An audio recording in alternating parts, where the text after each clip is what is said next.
All right, so today we're really going deep, diving into Marshall McLuhan. Oh, Yeah, specifically his Understanding Media. a classic. You send over all these excerpts. I'm ready to see how his ideas about media, all kinds of media, shape us, how we think, feel, the whole deal. Well, it's amazing, right? He was writing back in the 60s. Yeah. But his ideas, they feel even more relevant now, with tech everywhere. Mhm. Like, how often do we actually stop and think about how it's all affecting us? It's true. We're surrounded, but are we really paying attention? Right. So, to even start to grasp all this, where should we begin? I mean, you can't really talk about McLuhan without talking about the medium is the message. Okay, yeah, that's his big one. Yeah, it's become a bit of a cliche, but it's the core of his theory. Okay, so remind me, how does the medium itself become the message? Well, McLuhan argued that the form of communication, how you communicate, it has a huge impact on the message, maybe even more so than what you're actually saying.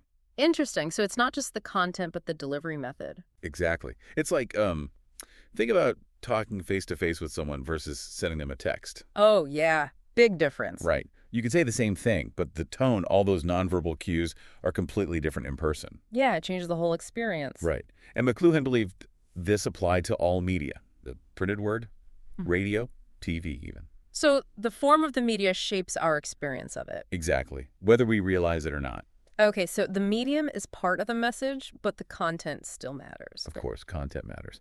But McLuhan's point is that we can't fully grasp the message without thinking about the medium it came through.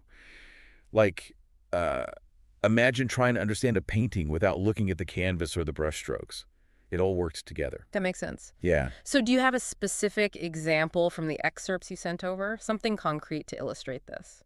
Well, he talks about watching a documentary versus reading about the same thing. Okay. Like, let's say you want to learn about the rainforest, right? Yeah. You could read a book, get all the facts and figures, but watching a documentary, that puts you right there. You see it, you hear it, you feel it. It's more immersive. Exactly. Each medium, it engages our senses differently. So even if the facts are the same, how we feel about them, how we connect, depends on how we learn them.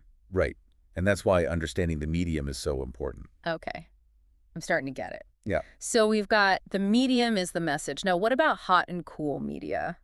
I always found those terms a bit confusing. Yeah, I can see that. He's talking about the level of information, sensory information a medium gives you, Okay. and how much you have to participate as the audience. So how involved you are. Right. Think of hot media like film. It's high definition. It throws everything at you, leaving very little room for, like, your own interpretation. So you passively take it in. Exactly. And then cool media, like listening to this podcast, you have to fill in the blanks, engage with the ideas a bit more. So it's more active. Yeah. And McLuhan argues that this level of participation changes how we understand the message, how it affects us. Interesting. Yeah. Now, didn't he have an example about the waltz for cool media? Oh, yeah. He talks about how back in the late 18th century, the waltz was this cooler form of dance. Okay. Compared to the dances before it that were very rigid, the waltz, it let people, move more freely. Express themselves. Exactly. So even a dance can have a temperature, so to speak. Right. McLuhan, he saw media everywhere. Okay, so we've got the medium is the message and hot versus cool. What else did McLuhan have to say? Well, this is where it gets even more provocative. Okay, I'm intrigued. He talks about how technology can make us obsessed with ourselves, almost like leading to a numbness. Okay. He calls it narcissus as narcosis. Narcissus, like the myth. Yes, Okay. the one who fell in love with his own reflection. Right, right. And McLuhan, he saw this parallel with technology. We get so focused on these tools, these extensions of ourselves, that we kind of lose touch with the real world. So instead of a pool of water, it's our phones. Exactly. And the excerpt you sent, it talks about social media. We create these perfect online personas chasing likes and comments. And we forget about real connections. Right. Like we're seeking validation from a digital mirror. Yeah. But I do want to say that technology can be good for self-awareness and connection too, right? Online communities, finding people with similar interests. That's true. But McLuhan's point is to get us thinking about the potential downsides. Are we losing our ability to just, engage with the world directly without all the tech in between? That's a good question. Yeah. Okay, this is making me rethink my phone habits. So media can make us obsessed with ourselves, but you also mentioned hybrid energy. What did he mean by that? Oh, right. He observed that when you blend different types of media together, it creates um, this powerful force, a kind of synergy. Okay. Like, think about your smartphone. You're texting, browsing the web, listening to music all at the same time. Constantly switching between things. Exactly. And McLuhan saw this as a defining part of the electric age. He argued it made change happen faster, broke down boundaries, and forced us to adapt in new ways. Hmm. And he gives a specific example about jet travel and the Pentagon. Okay, yeah. What was that? He talks about how jet travel, how fast it was, how it made it easier to travel. It actually changed organizations like the Pentagon. They needed to communicate faster, make decisions quicker. It's a whole new world. So this blending of media, it can be really innovative, but also maybe overwhelming. Absolutely. Like, are we always getting good outcomes? That's a good question. McLuhan wanted us to consider that. Okay, I'm starting to feel a little overwhelmed just thinking about all this. Uh-huh. It's a lot to take in. But before we move on, can you explain what he meant by technology translating our experiences? Oh, yeah. He saw technology as more than just a tool. He thought it actually translates our experiences, shaping how we see and interact with the world. Like, again, think about social media. When you share something online, you're not just giving information. You're building a story. You choose what to share, what to leave out, even what filter to use. It's like we're editing our own lives. Exactly. Yeah. And that act of filtering and editing, it actually changes the experience itself. So the way we present things online, it's not always the full picture. Right. So are translated experiences really authentic, or are they becoming more fabricated? Wow, that's deep. I'm going to have to rethink my online posts now. That's McLuhan for you. Always Yeah. making us think. Okay, I think my brain needs a break to process all this McLuhan brilliance. Can we pause here? Yeah, let's take a moment to digest all this before we dive back in. Okay, ready to jump back into McLuhan's world. Yeah, hit me with some more of his insights. I'm ready now. All right, let's look at how he saw technology really shaking things up in societies. Like every new gadget, every new invention, it ripples through everything. Changes power structures, social norms, even how we see ourselves. Oh, yeah, like that analogy in one of the excerpts, the gardener resisting those new machines. Exactly. It's about more than just not wanting new tools. It's about the changes those tools bring. Like imagine the printing press. It wasn't just easier bookmaking. It totally changed how knowledge spread, challenged authority, and bam, fueled individualism. So big changes, like cultural earthquakes. Yeah, pretty much. Yeah. And McLuhan, he thought artists, thinkers, people sensitive to these shifts, they could help us make sense of it all, even challenge those changes. Like they're the ones who see the cracks forming, the ground shifting under our feet. Exactly. So you sent over some excerpts about specific media forms. Where should we go next? Let's start with something basic, something we all use, the spoken word. What did McLuhan have to say about that? Well, he contrasted talking with writing. Speech, it's so rich, all your senses are involved. It's a shared experience. Right. The excerpt talked about how it's like a live concert versus reading a book. Completely different energy. Exactly. And get this, McLuhan thought this shift from speaking to writing, it really impacted how societies were structured. In what way? It's hard to imagine a world without writing. Well, he suggests that the alphabet, making writing easier, it actually shifted power. From priests who controlled knowledge through stories and rituals, to the military who could use writing for, strategy. Wow, that's interesting. So just the act of writing things down changed who had power. Right. And he even argues it led to more structure in society. Uniform laws, individual identity, all that. Okay, that makes sense. So from spoken word to written word. And what about time? Didn't McLuhan say something about how clocks change things? Oh, yeah, he did. Before clocks, time was more natural, cyclical, measured by the sun, moon, seasons. Right, like you'd mark time by when certain plants bloomed or animals migrated. Exactly. But clocks, they made time uniform, mechanical, something to be measured, controlled, even feared, maybe. It's like we went from a flowing river to these little boxes on a calendar. Exactly. And he connects this to our sense of smell. He says that as we depended more on clocks, smell, which is tied to memory and emotion, became less important. Interesting.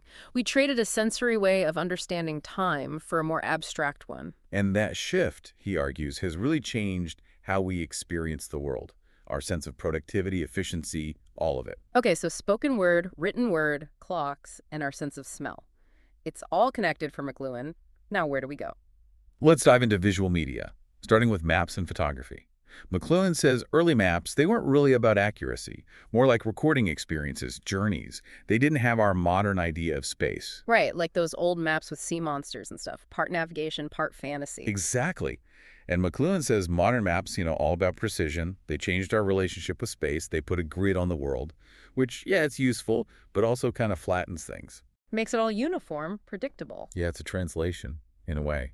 Now, think about photography. McLuhan said it commodifies experience. It freezes moments, turns them into things that can be bought and sold. It's like we're trying to own experiences, capture them, instead of just, being in them. Exactly. He even called photography the brothel without walls, which, okay, sounds extreme, but when you see how photos are used to sell us stuff, it kind of makes sense. Right, make us want things, make us feel like we need them to be happy or accepted. And photography, it can isolate us Yeah. or it can connect us, right? hmm Think about photojournalism, sharing pictures with family and friends. So it's a double-edged sword. Right. It could be both. Okay, maps, photography. What about the electric age? That feels like a huge shift. Yeah, McLuhan said things like the telegraph, telephone, radio, they created this global village. Distances shrank. People connected in ways they couldn't before. So technology actually made the world feel both smaller and more connected at the same time. That's the paradox. It does both, fragmenting and unifying. Like, think about the telegraph. You sent an excerpt about Dr. Crippen's arrest. Back in 1910, I think. He murdered his wife, tried to escape. Oh, yeah, I remember that. The telegraph, it let news spread so fast he got caught. The first global manhunt. Wow, it changed everything. Information traveled faster than ever before. It changed policing, news, even how we understood time and space. The telegraph was like a crack in the wall of the old world. Then came the telephone. The human voice, right there in this electric network, breaking down more barriers. Amazing how those early technologies paved the way for how connected we are now. And McLuhan, he had some surprising things to say about other forms of media. You ready for this? Yeah, lay it on me. So what about the surprising forms of media McLuhan talked about? Well, get ready for this. He saw things like clothing and housing as media. Wait, clothing and housing, how can those be media? McLuhan, he saw them as extensions of ourselves. Just like any technology, think about it. Clothes, they're basically an extension of your skin. They protect you, keep you warm, but they also say something about you, right? So like a fashion statement is a kind of communication. Exactly. And housing, he said it's like an extension of your clothes. This collective skin that shelters us, defines our space, and shapes how we interact. Okay, so the way we dress, the places we live, it's all part of this bigger conversation about how we relate to the world. Makes you think differently about your apartment, huh? He even thought that in the future, houses could go beyond walls, maybe using like laser beams or something to create these adaptable spaces. Wow, that's pretty out there. Our homes could be like extensions of our digital selves. Okay, now what about money? Money is media. I'm listening. Yeah, McLuhan saw it as a way to exchange value, but also information. Like, he traced how it evolved from barter systems to credit cards and all that, and how each form of money changed social interactions. It's true. Money communicates something. Your status, your values, even your relationship with technology. Right, and as money's become more abstract, digital transactions, he argued it's more about information than actual stuff. So are we moving towards an economy of information where knowledge is the most valuable thing? Yeah, that's what he was getting at. And that has implications for everything: education, jobs, how we measure success, everything. Okay, so we've got clothing, housing, money. What else did McLuhan consider an extension of man? Oh, how about advertising? Advertising. I mean, yeah, it's everywhere. It feels like it's part of us sometimes. Exactly. McLuhan saw it as this powerful force that shapes what we want, how we see things. He argued that advertising isn't really about products. It's about creating an identity, a sense of belonging, keeping up with the Joneses, all that. I definitely feel that pressure sometimes. It makes you think you need certain things to be happy, to fit in. Right, and advertising has gotten so smart. Think about those targeted ads online Yeah. based on your, what you've been looking at, your interests. Yeah, it's a little creepy how accurate they can be. It is. And McLuhan, he thought this has a big impact on our values, our sense of self, even how we see reality.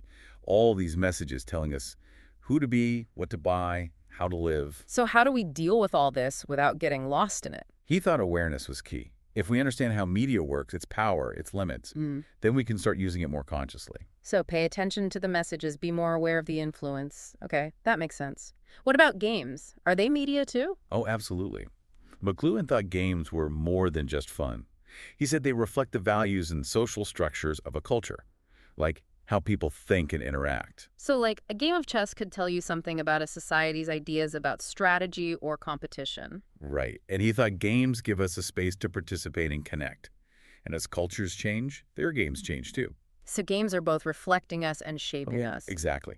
He saw something similar with the telegraph, called it the social hormone, because it made information flow faster. The social hormone. That's a good one. Like, it injected some energy into society. Then came the typewriter, which had a more complex impact. Mm. On one hand, people could create their own writing, Mm. share their ideas more easily. So it was a tool for self-expression, a way to get around traditional gatekeepers. Yet McLuhan also saw it as um, leading to more bureaucracy, more paperwork, a more formal style of writing. It was all about efficiency and productivity. So yeah, a mixed bag. More individual voices, but also more of those impersonal systems. Right, exactly. Another example of how technology can have those unintended consequences. Now, how about the telephone? Yeah, the telephone, that's a big one. He saw it as an extension of the human voice, a way to connect across distances instantly. But he also noticed it demands something different from us. You have to be present, listening, responding in real time. It's definitely more immediate than writing a letter. And it changed social dynamics. People could bypass the traditional hierarchies, connect with anyone, anytime. So connection and disruption, both at the same time. It's interesting how those patterns keep coming up with different technologies. He saw it everywhere. And of course, there's the phonograph. He thought it extended the human voice in a new way, capturing sound, reproducing it, It's hard to imagine a world without recorded music. and that changed everything. Like other electric technologies, it had those unifying and fragmenting effects. We gain convenience, but maybe lose something of that communal experience of listening to music together. Right. And then from the phonograph, you get movies. McLuhan saw them as this fusion of old and new. Visuals like photography, but with a movement of electric media. Movies really transport you, make you feel like you're part of the story. And they communicate visually through sound, not just language, so they're accessible to more people across cultures. Yeah, you don't need to read to understand a movie. And this changed storytelling. More visual, less linear. Okay, so we've got movies. Now what about radio? Radio, that feels old school now. He called it the tribal drum. He thought it brought back a sense of community, oral tradition. It's true, listening to the radio with family, it was a shared experience. Right. And because it's sound, spoken word, he thought it had more of an emotional impact than, say, print. It could speak to your heart, not just your head. Different media for different parts of us. Now, from the radio, we come to television, which McLuhan called a cool medium because it needs the audience to participate more. More so than movies. Yeah, movies give you that complete picture. TV, it's more like a mosaic. You have to put the pieces together. So we're actively engaged, even if we don't realize it. Right. And he argued this changed how we process information.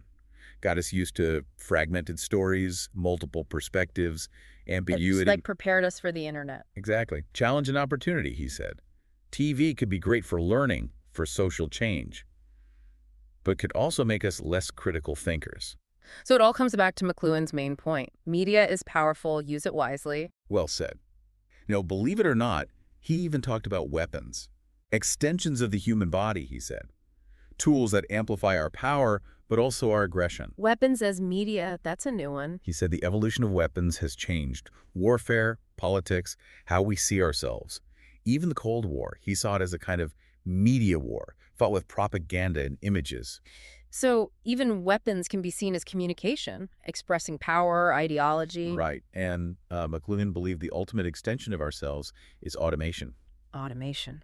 Makes sense. We keep making machines to do things for us. He thought it would change work, leisure, even education. If machines can do the jobs, education needs to focus on things like critical thinking, creativity, being adaptable. It's like he was predicting the future. AI, the changing workforce, it all fits. He really was ahead of his time. So after this incredible deep dive, the biggest thing I'm taking away is that media is everywhere, shaping everything, even if we don't notice it. That's it. Awareness is the first step. Then we can use media consciously, creatively, ethically. Like McLuhan said, pay attention to the messages, to the forms, to all those subtle influences. Exactly. Well, I think that wraps up our deep dive into the world of Marshall McLuhan. Thanks for joining me on this journey, and until next time, keep exploring.